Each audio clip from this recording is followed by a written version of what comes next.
All right, welcome back. Here we go. Thirsty Thursday, number 14, and tonight we're talking with. We have the pleasure of talking with firefighter paramedic Eric Olson from the Ocean City Fire Department, and fireman Ric Jorge from. Is it West Palm or Palm Beach? Palm Beach County. Palm Beach County, Florida. So we have a great show set up for tonight. Give in, give up, or give it all you got. So we're going to be talking about our mental health, our resiliency, and getting, making sure we're taking care of ourselves and our crew, not just physically, but mentally and all of that. So I'm going to kick it around the room as we normally do with our intro. So Trevor, you want to go ahead and go from there? Yeah, absolutely. Welcome, everybody. Really thrilled tonight to have both Eric and Ric on here. Known both these guys for quite a while. Ric, we go way back to the early years of FDIC and some of the training around the country. And a great deal of respect for both of our guests on tonight. And I think that you guys need to strap in and buckle up, man. We're going to go in for maybe a little bit of a bumpy ride here and there, but we're going to talk about some good stuff and talk about the 600-pound gorillas in the room from here and there. But this great stuff is definitely going to push us forward. So with that, let me kick it over to Bobby, and then we'll get our guests introduced. Hey, welcome, everybody. Welcome, Ric. Welcome, Eric. How you guys doing? Good, brother. Good. So a little bit of remnants of this hurricane. First thing is our thoughts go out with the people in the South that got affected by this hurricane. It's these things, I don't say they sneak up on you, but I think the slow movement caused them a lot more problems than what they thought was going to happen. So our thoughts and prayers go out to all those people south that have been affected by this most recent storm. And there's a whole lot more seems to be in the works. So we all got to keep our eye out and our heads straight. This is a really good topic for me. I want to tell a little bit of a story about myself instead of giving an introduction. So I've been in this fire service for about 32 years now. Been a volunteer, been career for, almost 29 years now, I suppose. So I've been around for a while and seen some things, but I just want to tell a personal story before we get started because it's great to have these guys on. But probably about maybe 10 years ago or 12 years ago now, it's probably been a while back. I had a couple of fires that were pretty bad. One was an apartment fire, one was where a trailer was dropped on me. But at any rate, I didn't think they affected me at all. And, and being a firefighter paramedic, there's also all the things that go along with being a paramedic, riding on those rigs, you see lots and lots of other things throughout your career. To make a long story short, at some point I started having difficulties and I didn't even know it. The insidiousness of stress and PTSD and all those things is you don't know what's happening. It wasn't very apparent to me. What I noticed was I started having more and more claustrophobia and nervousness to act, I guess you could say, on fire grounds, things kind of like that. And it got so bad for me. And of course, back then there was no mechanisms like we're going to talk about tonight, which is wonderful. So back then you couldn't tell anybody. It was very much inside of my head. So what ended up happening for me was it ended up getting to the point that I was the guy that I loathed, that couldn't make the hallways like I used to and couldn't do the engagements that I used to be able to do and couldn't tell anybody. And I was wrapped around fire service guys that we hung out at the bars and we talked about the fires we went to and the things that we did and stuff. And all of a sudden I was that guy that we talked bad about, And so luckily for me, I figured out that I was going to have to get out of this business or try to fix it. With no roadmap, what I did was I went against the symptoms, I guess you could call it. So the claustrophobia, I had a friend of mine did HVAC work a lot. And I said, hey, man, if you get a really bad house with real tight crawl spaces, can I help you out? And within a week, he said, yeah, I got one for you, man, in a really old, like 1800s house or whatever. And I have a trail underneath there, and it was bugging me for a while. But you know what? If you do it for 8 hours or, for a couple of days, you just can't be scared of it anymore. Your mind goes back. It resets for me. It did. It reset and said, it's easy. You're going to get out. You're going to be fine. And so I kind of worked through my problems on my own. But here's the good news. Even though I didn't have a roadmap, I've never appreciated what we do for a living more than I do now. I absolutely love what I do. and how I look at what we do, and how I look at firefighting, I look at being a paramedic is in a very fresh light, because I come out of the other side of that. And I've never felt better about my career. I've never felt better about what we do. And, those the phobias are kind of gone. I mean, every now and then they flash back a little bit, but they're very, very small in my head. And I feel great about that. So I didn't have a roadmap, and we lost a lot of guys on the way, man. We talked about this I think we talked about this in another episode.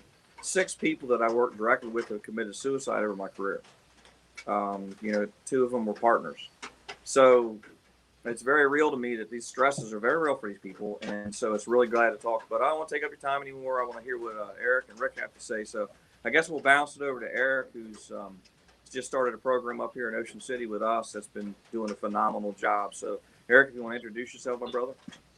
Sure. Thanks, everyone. I'm Eric Olson. Like Bobby said, I'm full-time firefighter paramedic with the town of Ocean City Fire Department. And I kind of think it's great where I'm at right now, because before the fire service, which I probably have the least amount of time on the panel, I joined the Ocean City Fire Department probably about 11 years ago. And I've been working there full-time 7 years and 8 years of part-time. But before that, back in Harford County, I got a bachelor's in psychology. I worked at Shepherd Pratt Hospital for a while. I did counseling for adolescents. Then I moved to the beach, fell in love with the beach, and then life kind of took its course. But and now I get the pleasure of going back to school, so in social work. So I'm happy to do that. So I get to kind of dive back into my old love. But like Bobby said, I also have another pleasure, and that was to help create and run the peer support team at Ocean City. And we modeled that after the IFF peer support program. And basically just over the past year, I've done a lot of research. What are the big departments doing around us over the bridge? What's working for them, what's not. And so far, I think we've had a lot of success. It's been up and running formally about 7 months now. And I think it's doing a lot of good because the people are calling, people are reaching out. But I think the first thing about mental health, I think mental health just has I think the word mental health itself has a stigma. It's weird. And I just had a very big learning experience. We just had over the summer this health and wellness initiative where we had nutrition, we had mental health tips, we had challenges for exercises and all this stuff. And we took some data before and after the summer. And I administered or passed out one of a life satisfaction survey that included subscales of burnout and compassion fatigue and stuff like that. And it's funny how reluctant people are to fill those out. I mean, what firehouse talk is like. So you get there and you're talking about what you did last weekend, your romantic endeavors, who you're voting for, what you hate, what you don't hate, getting really nitty gritty, raw conversations. But if I ask a firefighter on a scale of 1 to 10, how happy are you? They're like, whoa, Eric, stop with the personal questions here. So it's like, it was a big eye opener for me that it's just not just PTSD, not just, suicide, the big ones. It's also just people are kind of uncomfortable talking about happiness. So I think the stigma is kind of like we mentioned a couple of days ago when we were making sure our connections were good, that just talking is huge, and making it more of a norm just to talk about issues and don't even call it mental health. I think a lot of things we do in the firehouse, we're doing it anyway. We're already good at talking to each other. Just, start really hitting the subjects that are, that are out there so we don't let them go. The important things get missed. That's my intro. Thanks, Ols. Ric? Yeah, my name's Ric Jorge. I worked for Palm Beach County for about 24 years, been in the fire service about 29. Been on the outskirts of it for a long time. I grew up next to a volunteer fireman in my hometown that I live in now. So I grew up climbing on the fire trucks at the firehouse. And back in the day, they used to play checkers, and there was this huge air raid siren that they would get going when there was a call, and the volunteers would come. And then the advent of technology came around, and beepers came out, and they were like this big, and they were, I had a very checkered past. I lived outside of the law. I don't know why. I grew up with a very strong family. We're still very close, great family values. It's a very large family. Never hurt or wanted for anything, but I was that kid. I was that kid you pray you never have. And there's nothing romantic or, cool about that. I'm just kind of giving you an idea where I came from.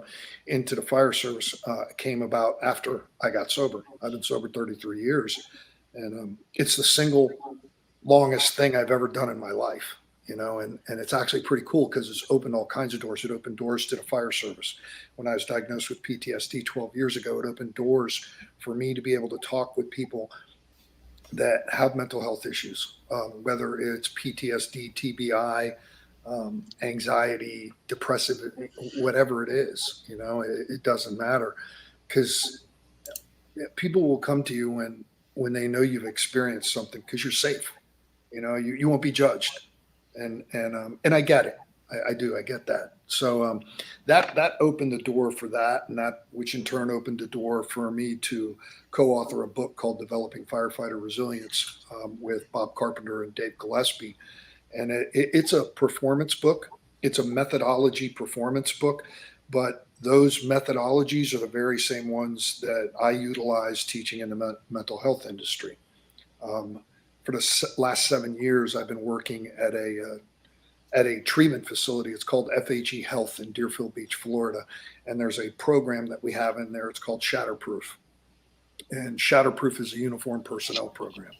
We don't care if you volunteer. We don't care if you're IAFF. We got law enforcement, corrections. We got those industries with initials like FBI, CIA. We got military. A lot of active, retired. We got firemen, dispatchers, nurses, doctors, whatever, any type of uniform branch that struggles with issues on substance abuse or mental health. It's been just an incredible road, from a kid that really was just deserved none but prison time to a kid that I am now, at 62 years of age, having had the honor of doing the things that I've done and walked through the doors that I've walked through. It just blows me away. And, that's kind of what keeps me grounded and humble. While I am a smart guy, I'm not that smart. God has picked me up and put me right where he wanted me. I take none of that glory. I give that all to him. And you know what? God's part of my deal, man. If you got a problem with it, I'm gonna give you every opportunity to get past it. But I will tell you this: don't sweat it. All right. You see me, you can give me a hug. It's not like you're gonna catch it like an STD. Okay. It's just something that works for me. I work on the physical, the mental, the emotional, and spiritual. If you don't have all four of those, you have no completeness. You have no unity, cohesiveness. Those are some of the things that I was missing in my life. And married twice because I liked it so much. First time, got 6 kids, 9 grandkids, live in Deerfield Beach, Florida, like to surf and do all kinds of cool stuff. And that's good. I'm it. Awesome. Thank you guys again for joining us. As our customary thing, cheers, guys. It's going to be a great show.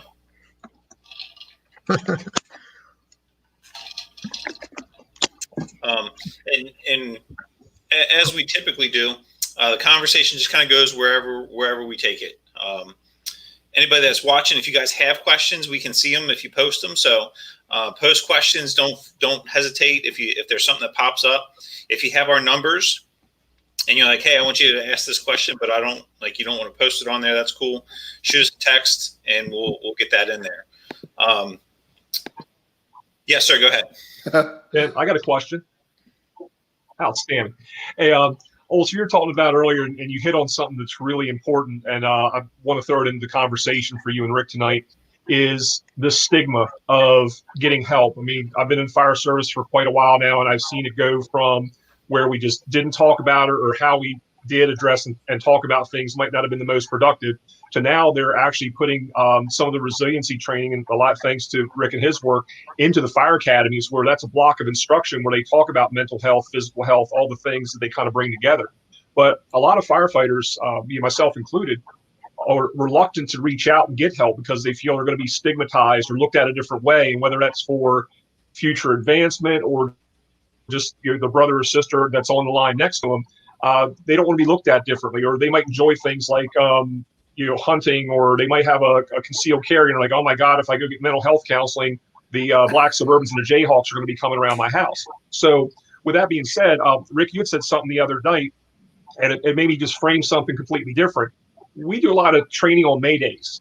And before, like when I first started, you can call a Mayday unless your ass was on death's door. You just didn't do it because you're going to be the biggest sissy ass around the firehouse. That's right. Now we say, first of all, keep yourself out of a Mayday, learn the signs, learn what's coming down the pike. But call that Mayday early, recognize the signs, call early, call often, and you keep calling until you get help and your ass is out of the building. I'm like, holy shit, that's what Rick was talking about in Olson the other night. We should be treating this just like a Mayday. So to throw it to you guys real quick, that's the best comparison I could get in my mind. But can you guys talk about how to overcome some of that stigma and what's real and what's perceived? Go ahead, Eric. Okay. Well, I think number one, we talked about this the other day, and I think Rick helped me to drive it home, is we have to be, number one, be transparent ourselves. We can't help other people unless we're kind of vulnerable ourselves. And I've just finished my 4th year of sobriety, and I'm the happiest I've ever been. I guess me and Rick are the only ones drinking water, I guess. But I thought I recognized you in that jail cell. But letting people know that like Rick said, I can talk from experience. I've been, I don't know exactly how you're feeling, but I know I've felt some lows and some depths that you might be feeling similar to. So I could be helped that way. But I think you really just have to put yourself out there and just try to drive home. I need to keep on attending events. I need to be out there. I need to show people that life, I know I kind of trailed off on the substance abuse part, but show people that life is good afterwards. It's not, it's beautiful. Because really actions speak louder than words. I could tell you I'm happy all day, but if I don't look it, I don't have a good poker face at all. People know me. I don't. If I'm in a bad mood, you'll know it. If I'm, bitching about a call we had, you'll know it. And they'll be like, Eric, you need to meditate or something. I'm like, you're right, I do. And like even meditating. It's kind of, people look at you weird when you say you do it, but sometimes the people that are close to me, they know the difference. They see it. So if people see the difference in you, they'll probably ask more questions. As far as that goes. And I love that we're talking about resiliency, because I think a lot of these things, again, it's Bobby talks about muscle memory all the time and training, throw a ladder. And then when it's time to throw a ladder, you've already done it. Now you're thinking about it. But like breathing exercises and a lot of stuff that I'm sure, Rick, I can't wait to read his book, Resiliency. I love it. It's preventative, like daily skills, the making your bed, the writing gratitude lists, when you're stressed out, knowing breathing exercises, getting a lot of sleep, taking walks, doing something for yourself. All these things add up to a foundation of resiliency, of making you more, better to handle the stresses of daily life. But I think, number one, to get the stigma out, the people that are helping have to put themselves out there. And you keep on reaching out. Addiction is brutal. The success rate is not high, and you can't take it personally. You just keep on trying and keep on making yourself available. And I guess to hit on what you said, Trevor, you began with being afraid to reach out. I was afraid to reach out. I was afraid I was going to lose my job. Whether that was a perceived or real consequence, I really didn't want to confide in anybody. I also kind of thought it was common knowledge, but I didn't realize people didn't really know what you're going through. But the peer support team for us, and I know Bobby's heard our spiel, is even though we're not clinicians, if you call or contact a peer support team member, it is confidential. We are making our team sign a confidentiality agreement, and we have the wonderful backing of our command staff that it's written in our SOG, our peer support SOG, that if the peer member has been found to have violated your confidentiality without good reason, like you're a harm to yourself or others, or all this stuff, you're kicked off not only you kicked off the team, you're going to be subject to disciplinary action. So HIPAA violation. You really got to know that, we're not clinicians. We take our job as peer support members very seriously. We want to help, and we wouldn't be successful if they knew we were going to blab to somebody else. So I think that might help people talk. Maybe a little, Rick, what do you think? I think that the stigma, which is an interesting term, right? Because it's a visible indicator of a disease, right? So maybe the stigma isn't more than, maybe it's misnamed, maybe it's an embarrassment or a shame. Okay, but why?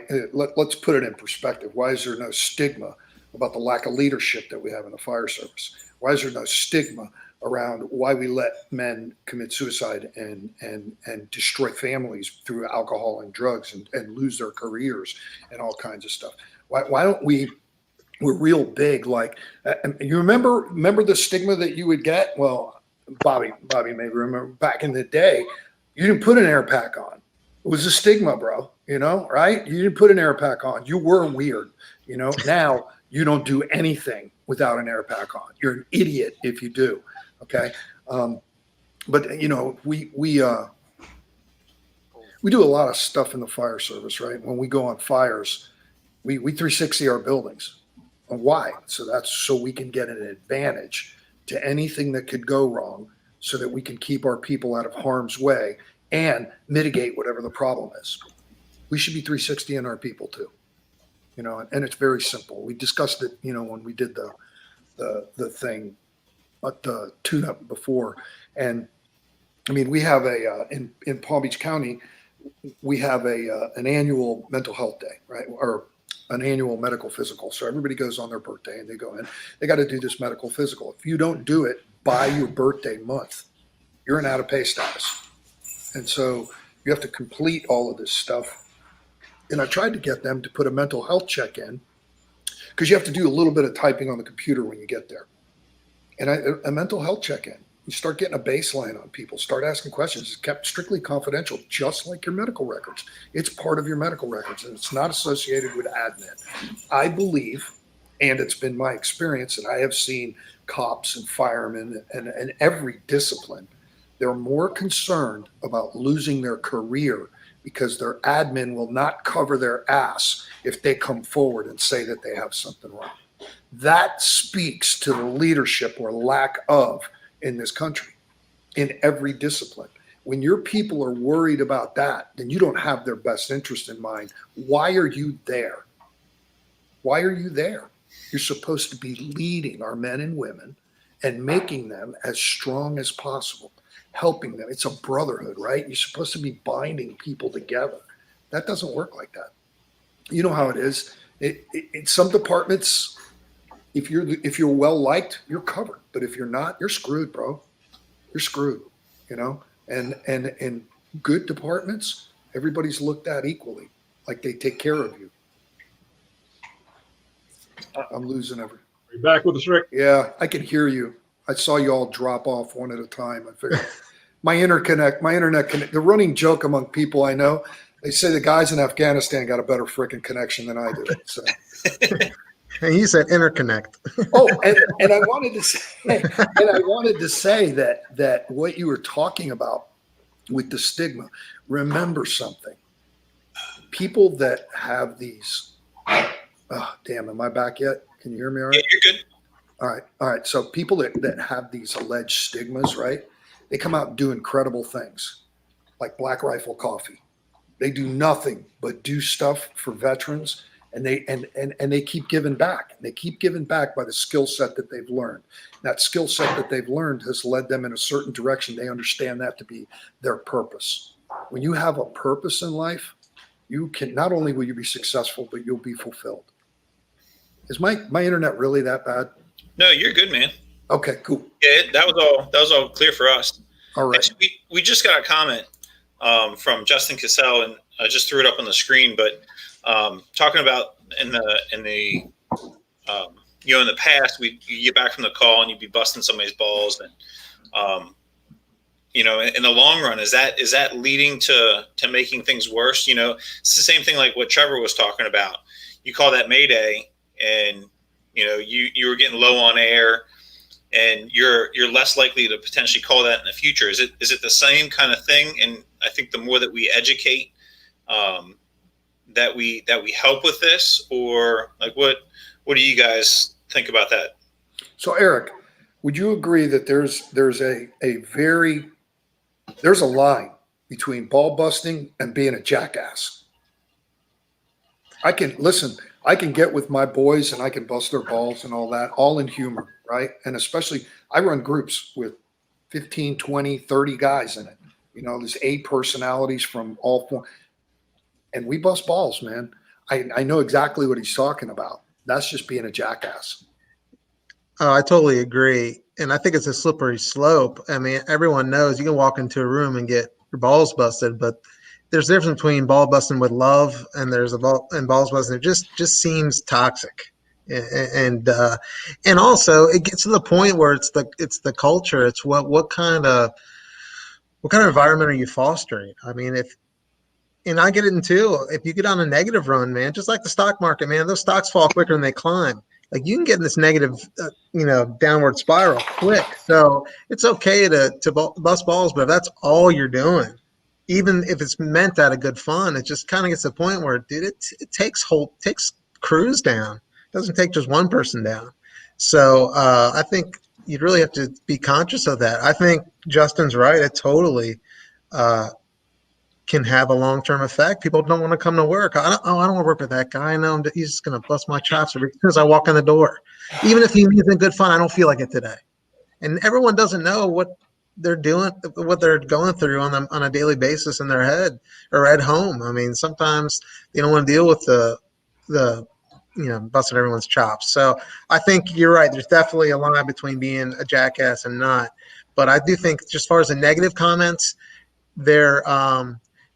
here's an interesting thing. When I was doing some research on some of the teams across the bridge, there's one department that had an SOG that you're not allowed to talk negatively about a call when you come back. And I thought it was quite interesting.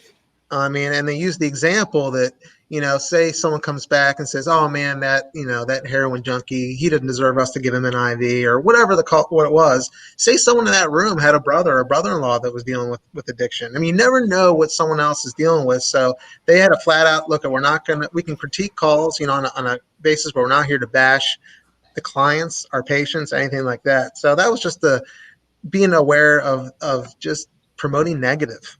And I think positive in the end, is a lot more powerful. I like the use of humor. I'm sorry, Bobby. I like the use of humor, but when it's used in the form of punishment, you got to draw a line. Yeah. Yeah. I think one of the things, Trevor and I did some officer classes. We talked about leadership and things like that. And one of the things I always talk about is of all, through your whole careers, your vocation, whatever you've done, who are the best leaders that you ever remember? Who are the people that just stuck in your head? The school teacher you had in middle school, the fire chief you served under, the lieutenant you're working with, the firefighter you're with, And one thing that I found for me was it always had an equal amount of praise to criticism. And I struggle because as you get jaded in this career, as you go on, you tend to get a little bit more negatively based. Yeah. It's just a human instinct, you know what I mean? And it's more difficult, believe it or not, for firefighters to give compliments than it is criticism. Much more difficult. It's probably 4 times harder for a firefighter. It's probably even harder for a firefighter to accept it than it is to say, why the hell? Probably even harder for a firefighter to accept it. Right. Yes, same thing. So, and I think Rick and Eric, I think you both nailed it on the head. There's a huge difference between having good fun at the firehouse about how things go wrong and using it to damage somebody. And a lot of the guys veil damaging their coworkers as humor. And we all know it. We all see it. We kind of go through it, and as a lieutenant, when things don't go right, I can't say I don't joke about it and say things about it, but also I always try to offer how to get to the next step and not do that mistake again. You know what I mean? So you got to add that positive with the negative. I think hiding from it and saying we totally ban any negative talk and stuff like that. Well, that's to me, that's an impossible dream. However, we do need to be cognizant of each other that, and I think Eric said it, you don't know what the heck these people are going through, man. You know, they might have had a hard week with their wife, or they might have a sick kid at home, or they might just been having a tough time with other bosses, other places, whatever it may be. You just don't know. So we got to try to throttle ourselves a little bit too with it, because the negative is very easy for us to do, and the positive is not easy for us to do. So I say, hey, we all try to throttle back the negative a little bit and try to throttle up the positive a little bit, and then the firehouse will be a better place. And Bobby, to that end, I really want Rick and Eric to chime in on this as well. You know, as an officer, even if you're the senior man on the shift, senior man, senior woman, your lieutenant captain, whatever your position is, doesn't matter. But people are coming to you, and you know, if they do come to you, then it's become your problem. And sometimes they're a little bit reluctant to do that, and we understand why. But part of our conversation was before, and Rick, you hit the nail on the head. There's got to be trust in the leadership. There's got to be confidence that the leadership is there to help you. But you got to be able to help yourself a little bit too. And here's what I mean by that: is, you know, I've had partners, I've had people that I know are good firefighters, good paramedics. They give 110%, and they've got something going on. None of my business. But then when they start effing up at work, then it becomes my problem. And I can go to them and say, hey, look, yeah, brother, sister, you're not, something's not right today. If you want to tell me, fine. If you don't, fine. But you know, you need to go home. You're sick. Take some time, whatever time you need. Get your poop in a group, and then you come back. Because if you keep screwing up, I do not want to see someone who's an excellent firefighter, excellent paramedic for the other 364 days a year totally just screw up a career for a day that they just weren't thinking straight and came into work when they should have taken some time off. And, you know, we called them mental health days. And I believed in them. And I remember, and you know, people would call up sometimes. And I guess I've been retired long enough they can't come back on me for this. But hey, Cap, I need to take a mental health day. Understood. None of my business. You take that time off. If it goes past policy or whatever, we'll talk about it. But you know, do what you got to do to get your stuff straight. So with that being said, part of building that trust, this goes back to a little bit of Justin's comment. I had shared a story with the guys that, you know, early on in my career, we had a pretty significant call where, and this is when the what do you call it? Not the I'm having a brain cramp. Well, all the CISM stuff, critical incident stress management, CISD, and they ordered us at the end of the shift to go sit down and talk to a psych nurse from the hospital. She'd never been a nice lady. She tried everything she could. But here's a bunch of tired firefighter paramedics. You know, we dealt with things kind of in our own informal way, but instead we were ordered to go. We were already pissed off. We're already tired. We're already hungry. And then on top of that, we have this like, you may be having some feelings, and we're like, lady, look, thank you for what you're trying to do, but please just let's roll through this so we can get home. So it did a world of damage to us. So that whole generation of us that was in that room, from that point on, if we heard CISM, CISD, we're like, what a bunch of horse shit this is. Yeah, exactly, Rick. The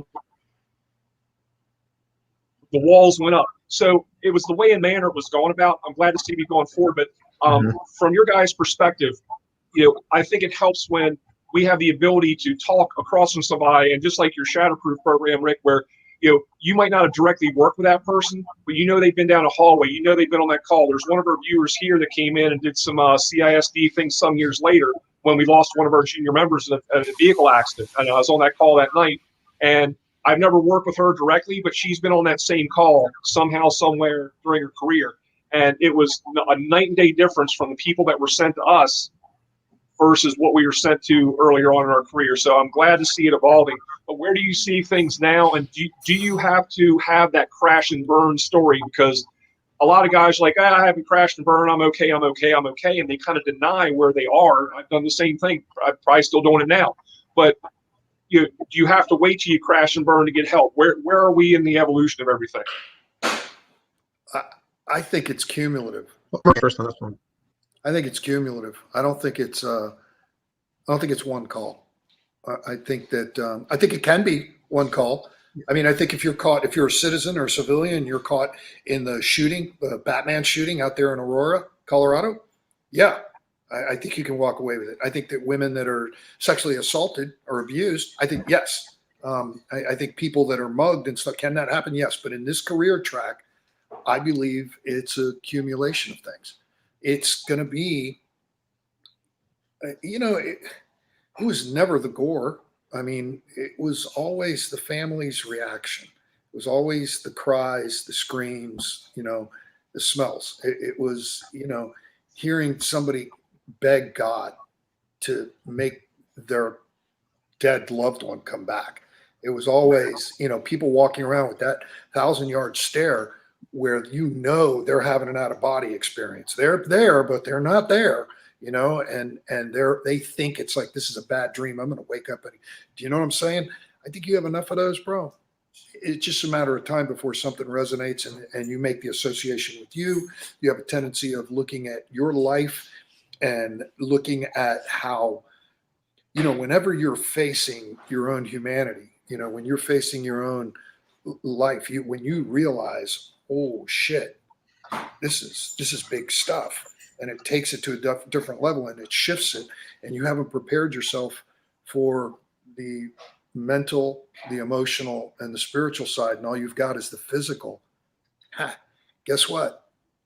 Pick the phone up, make a phone call, and get some help, because what you're lacking is training in some very significant areas. It's not that you're, I usually tell guys, listen, I got good news and bad news. The good news is you're normal, and the bad news is you're normal. You've just never been prepared for where you're going.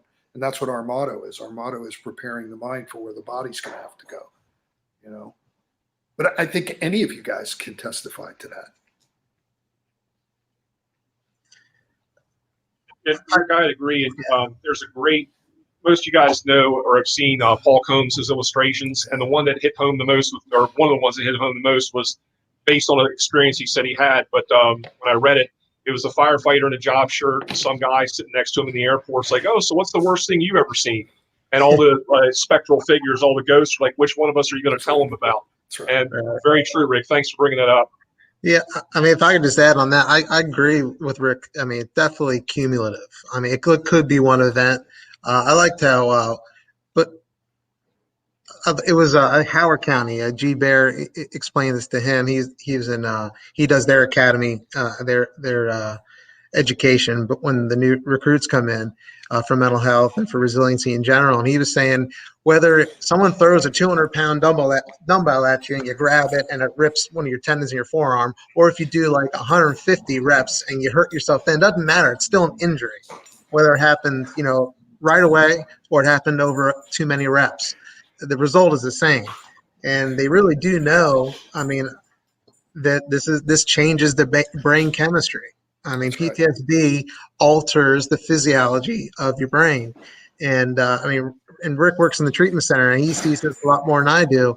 But we were fortunate enough recently to have a guest speaker come talk to our peer sport team in Ocean City, but to hear, firsthand what someone goes through and the treatments for it, and a firefighter that's been doing this for a long time, and EMS provider, and that's in our business, and to hear that they can get through it, and that and it's important to know those trainings, know that what people are saying, and know what called arterial bleeds. When someone's saying something, whoa, that's a priority one, what that person just said.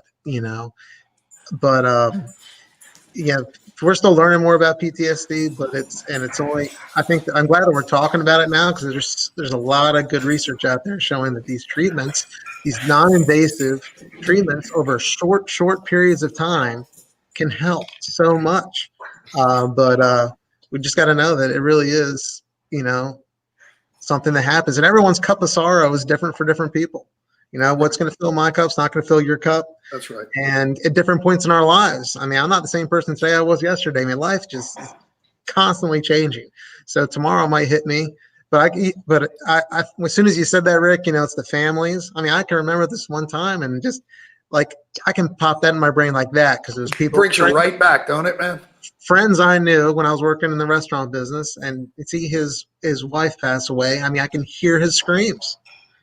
And, maybe the right event, again, will combine that and make some reaction I don't know about. I mean, the thing is, there's more happening that we don't know than that we do know. So that's what I had to add about that. There's a guy, his name is Nicholas Douglas, and he has a child, and his child is severely brain damaged, and they tell him that he's not going to survive. And if he makes it to 15, he will be in such a state that he will have to do everything for him. Feed him, bathe him, wipe him, clean him. I mean, everything. And he ends up meeting the right people and creates this machine. And I don't know the technical name of it, but it's his name is Nicholas Douglas, and he's a neurologist that's in charge of. We have that equipment at our facility at FHE Health, and we do mind mapping. So when Eric is talking about the way the brains change, yeah, it does. It changes. It's just like a fighter's face. You keep blocking with your nose, you're going to see the changes. Your chin, the scars, everything else, all the external stuff. It happens on the inside too. And if you're struggling with the idea of that, think about football players over the years when they finally came up with this concussion syndrome, right? And how the brain has just hardened and it loses neuroplasticity.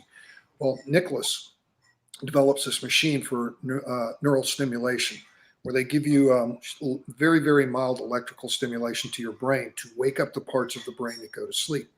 Because when you have PTSD or TBI or anxiety, we're very prefrontal. Everything has to make sense. We're very pragmatic. Okay, if this happens, and if that happens, we're going to do this. And so we have a plan A, a plan B, a plan C, right? I mean, we carry that with us for the rest of our life. That's been ingrained in us over repetition. Well, it's the same way it shows up in the brain, right? And so, thank you, baby. And so when it shows up in the brain, it alters the biology, is what I call it. It alters the brain completely and the chemistry, the release of the hormones, everything. So this neurostim wakens everything up and tries to recreate a balance. Well, he did this with his son, who is now in college and completely self-sufficient. And that's the story behind this equipment. So, and now you believe what you want. I know there's a lot of smart people, but God's got his hands all over this, and he's watching out for us. You know why? Because God loves fools and drunks, and there's a bunch of them in the fire service. All right. Cheers.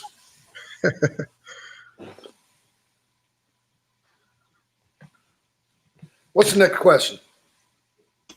Keep them coming. I like it. Can we go back or kind of circle back to something that Trevor had mentioned was, if you're that supervisor, someone calls in and says, "Hey, I need a mental health day," or you see somebody and you're like, "Hey, man, like I know today's not your day. Why don't you take today, go home, and we'll try it again tomorrow. Do better." And we talked a little bit about it Sunday when we did our test run. But that person comes to you and says, "Hey, Rick, I need to talk to you as a friend. I can't talk to you as lieutenant. I can't talk to you as the captain, whatever, but I need to talk to you, man." Like, how does that conversation change versus, them coming to the officer? I know I think that also kind of goes back to that stigma we were talking about too. If you go and you talk to the captain, you go and talk to your lieutenant, that requires them to take action to, maybe go down a road that they wouldn't necessarily need, they wouldn't necessarily feel comfortable with. But if they come and talk to Rick, they come and talk to Trevor as their friend, that gives them a little bit more leeway, and it gives them maybe a little bit more privacy outside of the department as well. It's all about trust and control, and Colin Powell says that good leaders can see around the corner. And that's the truth. See, because a good officer will know if he's got somebody there, he's going to say, "Hey, listen, so-and-so looks like he's a little sideways. Can you have a conversation with him? I don't want to know about it. I'm just pointing something out." Or that person comes to you to talk to you. That's what family does, bro. That's what family does. I went a real quick shout out to Mrs. George over there. This is the best coffee I have had all day long, honey. Thank you very much. Cheers. There we go. Everybody's cheering you. Actually, they want 4 more Cuban coffees. So, the point is that leadership and that family role, it actually meshes very nicely together, because if you've got children, you know that it's the same thing. You try to mold and guide your children. Eventually, they're going to have to walk on their own, but it's our responsibility to do the best we can to set them up. And it's the same by setting that, what would you call that? The climate. Thank you. Setting the climate for, and the tone for allowing that type of thing to happen, Ben. Because if we can't have that kind of transparency, and we don't know when to shut the F up and stop the bull busting, right? Then it's about you being immature. So there's an emotional immaturity or anything like that, right? A mental or emotional immaturity, or you just don't know and you haven't seen it.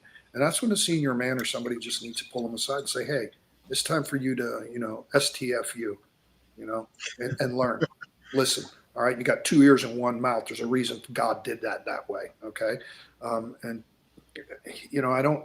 think that if you don't have that component that you're talking about, Ben, it's a mistake. It's a big mistake. Absolutely. And it comes with a high cost. Yeah. Yeah, I would agree. And I think the other really important part of that is having someone that you trust. If I'm struggling, I'm going to go to somebody that I know, that I trust implicitly. And like Eric mentioned at the beginning, the confidentiality of all of it. Like, I know that if I go talk to Bobby, to Trevor, to Eric, to Rick, that it's not going anywhere else. They're in it to make sure that I end up okay. Whereas if I go talk to Joe Bob, tell a friend, tell a fireman, like, it's going around the firehouse quicker than anything else. So having those people, those mentors, those people that you trust. Bobby and Rick and Eric and I, we haven't worked together in over 2 years. Trevor and I, we haven't worked together in, how long you been in Florida now? 4 years? Like, we haven't worked together in 4 or 5 years, and I would trust all of you with my life. If we got to crawl down a hallway, if something happens to me and I'm in the back of the ambulance and you guys are taking care of me, there's not a question in my mind that you guys are going to do the very best that you can. But at the same time, I know that if I call Eric up, hey man, I got to talk. Could be about anything, that I know that it's staying with him. And the same thing with Trevor and Bobby and Rick. Like, I know. So you have to have those people, and you have them.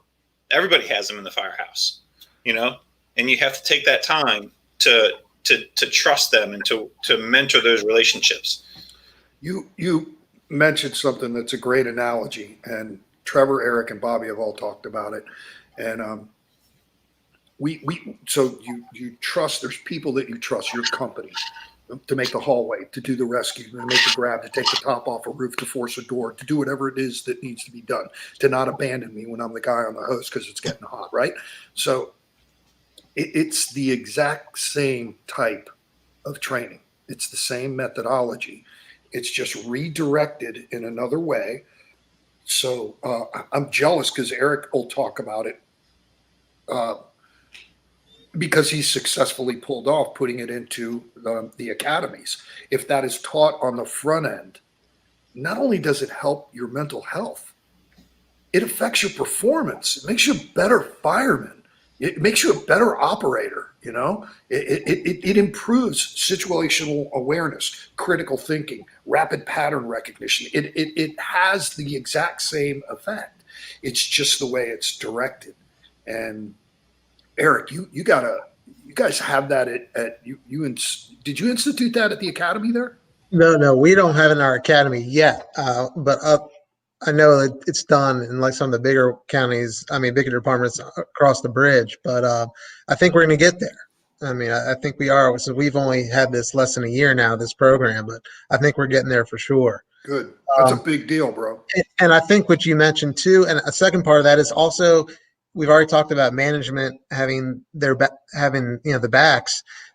It also is changing the culture with afraid to call out sick, and I don't even like the word sick. Mental health day. You can see on like our the template we use for scheduling. It says right under there, Eric Olson took off because he's sick. And sometimes they'll want to know a reason why. Oh, because his daughter, and everyone can see it. So we really got to start working towards that as far as confidentiality and anonymity there. Like, I don't need to give you a reason. I know in Maryland, you do not have to give them reason for the first 3 days. Done. No note, nothing. You could have department policies, but I could just say I'm not coming in, not feeling well. That's right.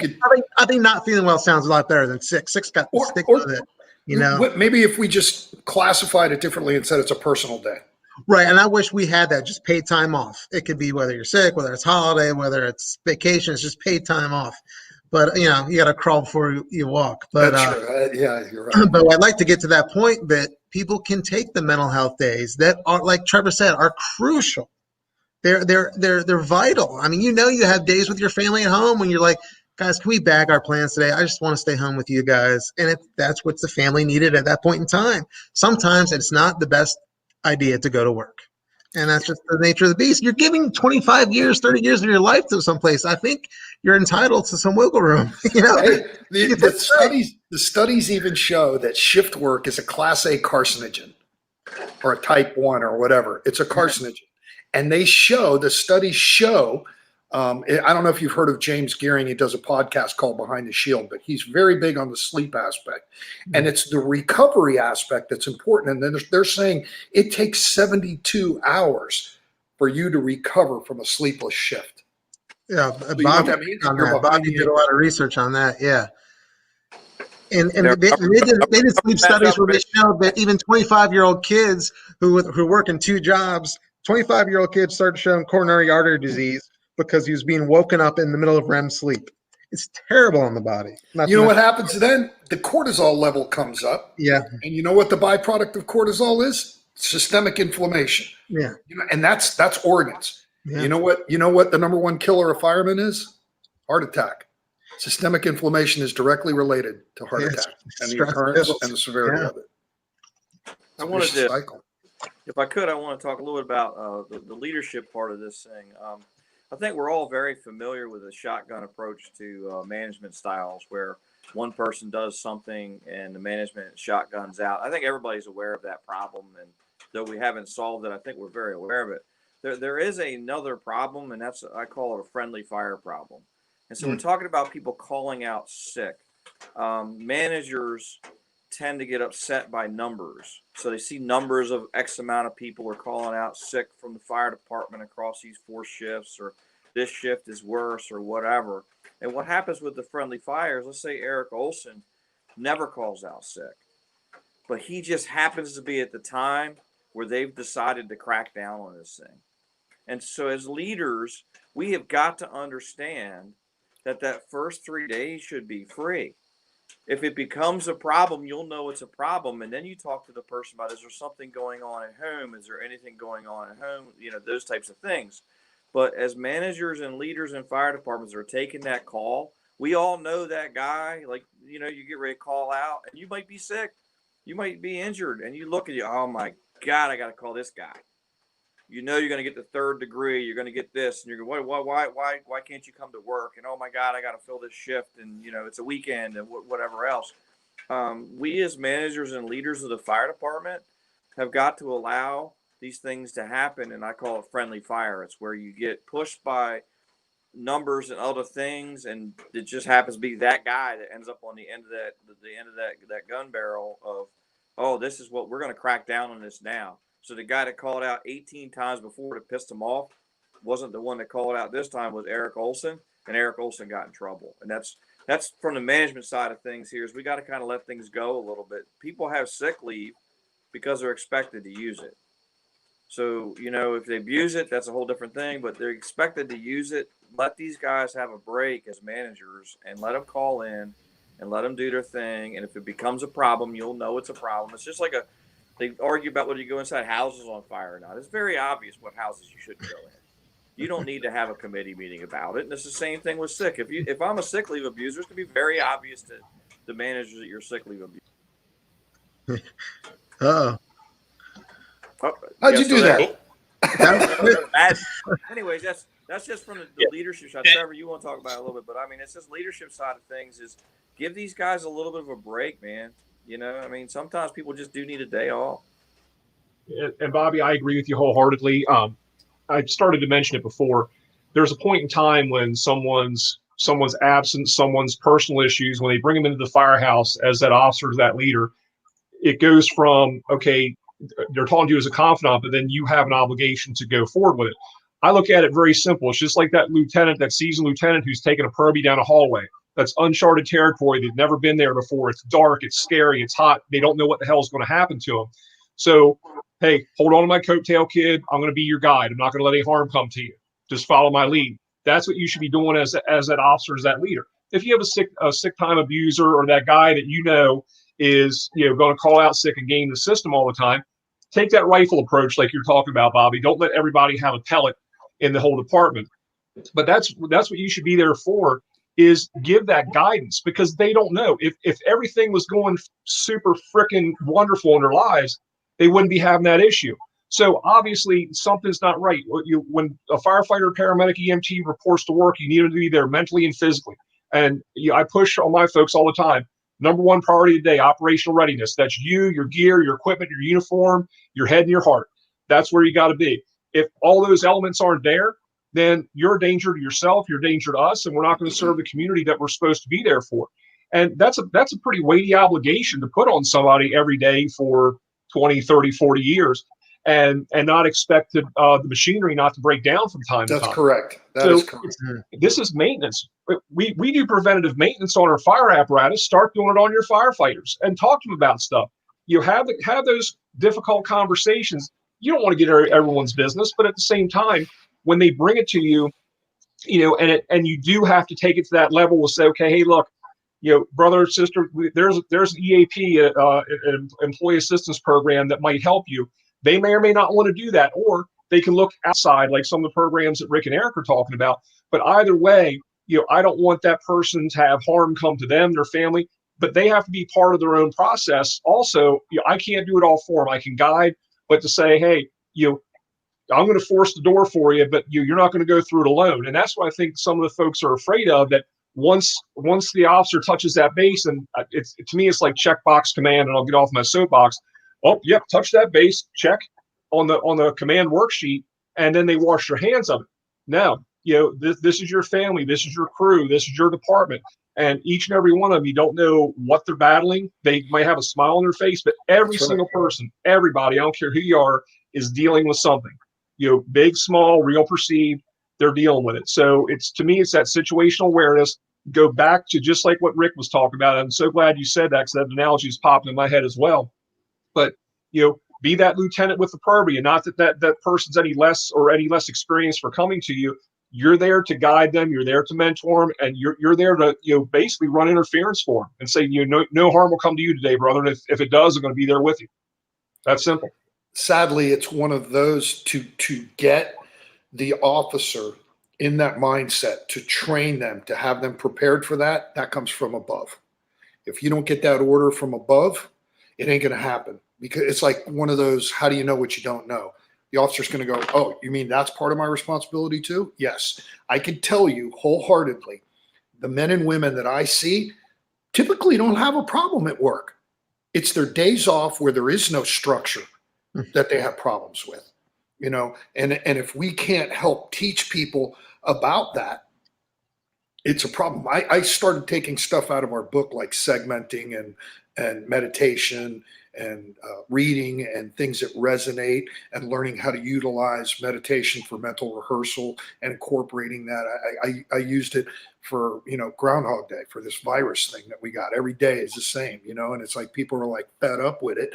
And now you're getting tested. Yeah, you're being tested. How are you studying? How are you preparing yourself for the test? You keep doing the same.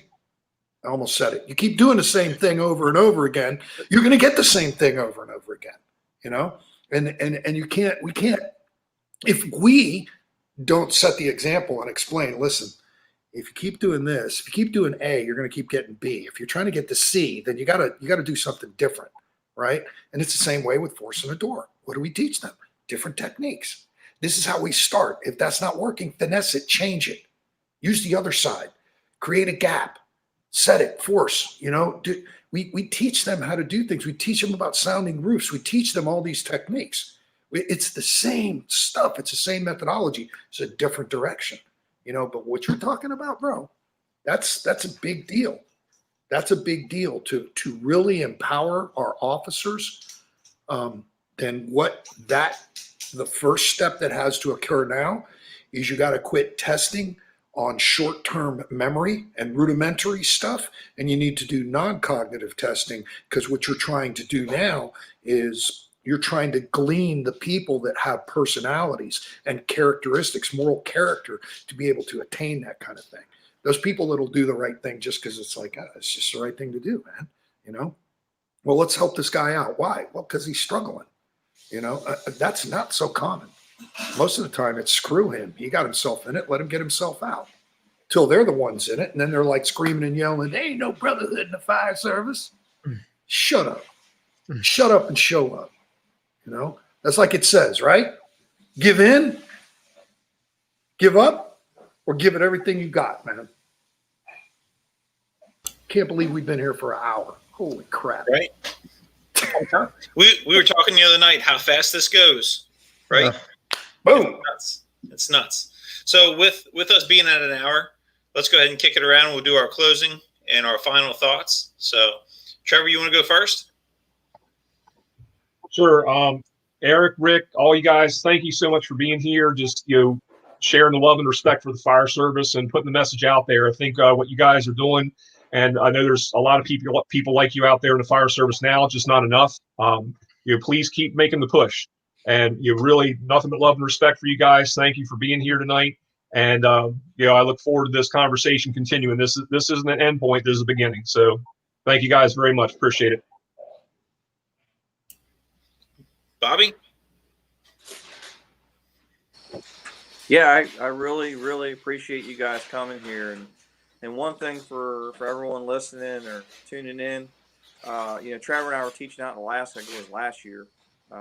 And they had a meet and greet with the instructors and the students and things like that. And I never, there was an instructor that asked a question of everybody in the room. He said, with all the things that we do and see and the stresses that we all see, what keeps you going?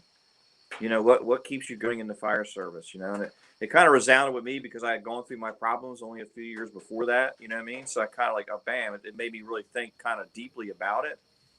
And the bottom line is because it's worth it. Yeah, we're all going to come out of this a little different. That's just the way life is, man. You're going to come out of this different. If you're in the military, if you're in a police department, if you're in a hospital, these wonderful hospital care workers that we have going, you're going to come out of it different than when you went in. It's just kind of it's just part of the game that we do. But damn it, it's worth it. Because when that 8-year-old in flannel pajamas needs you to go down that hallway, it's damn sure worth it. Or that 55-year-old man has that heart attack, it's damn sure worth it. So, the thing is, get the help, reach out for help, do what you need to do to keep your head on straight, because it is absolutely worth every single day of the fight. In my 32 years, every day's been worth it. And it will be that way until I retire. So thanks again, Rick and Eric. It's awesome having you guys here. And we could probably do this for another 10 nights, to be honest with you. You kind of get yeah, I could do it. I got the coffee in me for it. I would never go to sleep. Also, you want to take it next? I just want to say thank you. I had a blast. I love talking about this stuff. I could do this for 10 nights as well. I like that we're talking about it. I think that you guys are hitting a lot of key points that starts up on top, and we get set examples. And I think slowly we will change the culture. A lot of the stuff we are doing well. We are a family, so it's a we. We're going to get out of this together. And I think the two main things is we're starting to talk about these things. Ignoring problems means it's not going to go away. So we're attacking, the crisis, but also like Rick's, dedicated a lot of his work towards is resiliency.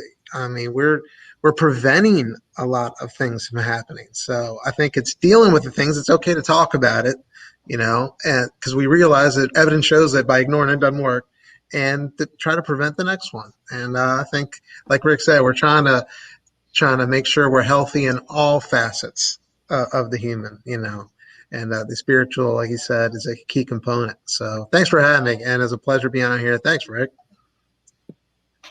You're a cool dude, bro. I don't care what Ben says about you, Eric. Come on, man. Hey, and anybody that's tuning in late, it took us 45 minutes to get Bobby to be quiet long enough so we could have a conversation. Got quiet as a mouse over there. So I got an analogy for you. Storms reveal foundations. It's not the time to develop them. So how have you developed your storm and prepared yourself for your foundation to be exposed? What is your foundation? You know, we call them paper champions when guys go to YouTube and they see something and, they know everything about it, but they haven't done the hands-on, right? So learn how to meditate, mindful meditation, learn how to control your breathing, develop emotional maturity, learn how to tackle the spiritual defaults that you've got in your life. Speak openly and honestly. Say what you mean and mean what you say. You know, don't be a jackass. You know, try to live your life in a way that not just everybody else, but that you would be proud of. You know, and those are just some jumping off tools right there. After you go from there, it goes up another level. That's just the foundation, the beginning of the foundation there. You know, there's a lot involved in this. So I'm going to shut up, but it has been awesome and great seeing you guys. Damn it, Ben, where'd you get that shirt, bro? Hey, man, Goodwill. I like it. Goodwill. You can't go I wrong. like it. I Right? know it. I almost wanted to put my there you mask go. on there. There you go. Put that mask on. There we go, baby. All right. There we go. I was going to give myself a Latin wrestler name when I came on and put it under there instead of Rick, but I can't. What I'm would sure it be? Ben will throw something Yeah, out what there. was it, Rick? Real quick, what would it have been? El Guapo. Blair, you guys remember him, right? El Guapo. So, all right, as we wrap things up here, thanks again, Eric and Ric, for joining us. Trevor and Bobby, it's always a pleasure to get to chat with you guys. As always, for everybody that tuned in tonight, we really appreciate you watching. We hope you guys got something out of this. And, you know, if it's anything like Ric wrapped up, be honest and open, talk about it. You know, we want to see you succeed. And that's not just us. That's everybody. Okay, that's your leadership team too. Whether they address it, whether they look at it, they want you to be successful. And you should want yourself to be successful. So take care of yourself. All right, so we got some slides here we're going to click through real quick. Again, big special thanks to Eric and Ric. So thank you guys. We appreciate you again for coming. There will definitely be a Give It All You Got session 2. Hard to do. So these are some information that we took, or that I took from most of it I got off of the Ocean City Peer Support website, which you see at the bottom there. But September is Mental Health Awareness and Suicide Prevention Month. So if you guys do need some information, or you do know somebody, or something comes up and you need to talk to somebody, you're not sure who to or how to go about it, there's some phone numbers for you. All right. The National Suicide Prevention Lifeline, the Safe Call Now runs 24/7. For the career brothers and sisters out there, the Center for Excellence, which was started and funded by the IAFF. I believe that's over in Prince George's County, Maryland. There's their phone number. If you guys do want more support information, the Ocean City Peer Support website is phenomenal. They've got a bunch of great resources on there. So please visit that website. And what I'll do is I'll put a link for this, link for them on our Strike the Box website as well, with a link for the video. Here's some stuff that Ric has been working on. The FHE Health, the Florida Shadowproof program. So there's the link for them. Definitely go check that out and take a look at those guys. Again, talking with him Sunday, the program that they have there is phenomenal. And as you guys saw during our conversation, Ric is a phenomenal human being. So definitely go check that out. There's his book, Developing Firefighter Resiliency, that he wrote with Bob Carpenter, Dave Gillespie, and Ric. So if you guys are interested, grab that. And then the last thing up here that we have is the challenges for the firefighter marriage. Again, this is just another book. We had mentioned it during our test run on Sunday. That's written by Ann and Mike Gagliano. Mike was a career fireman in Seattle for, I think, like 23, 24 years, and talks about how they made that firefighter marriage work. So it's got some really great stuff in there. So if you guys are struggling with that kind of stuff, please go check these resources out. I'm going to scroll back up. So there's the national, those phone numbers, that website. Again, that website will be on the Strike the Box website. There's Ric's program, the Shatterproof in Florida. And then as we move forward, if you guys aren't following us, Strike the Box on Facebook, Instagram, and Twitter, there's our website. So if you do want to go back and check us out, or any of the links, and we had one of our viewers ask if we could post some SOGs or SOPs on peer support, which we're going to try and get. We're going to put that on the website as well for you. As always, if you have any questions, please feel free to shoot us an email, send us a comment, send us a Facebook message, whatever you can, whatever you want. And then coming back October 1st at 7 p.m. again on Facebook and YouTube, Lieutenant Steve Hoovenen with the Wilmington Fire Department. We're going to be talking about some issues that they've had and some of the at one of their fatal fires where they lost 3 firemen. So we're going to talk about that and how that incident has how it affected him and how he's moving forward with mentoring his new members. So holy cow, we're really far away. There we go. That's better. So once again, thank you guys for joining us. We hope you enjoyed it. We hope you got something out of it. Don't be afraid to reach out. All right. It's not worth it. Reach out, talk to somebody, and get what you need. All right. Until next time, everybody stay safe and take care and have a good night.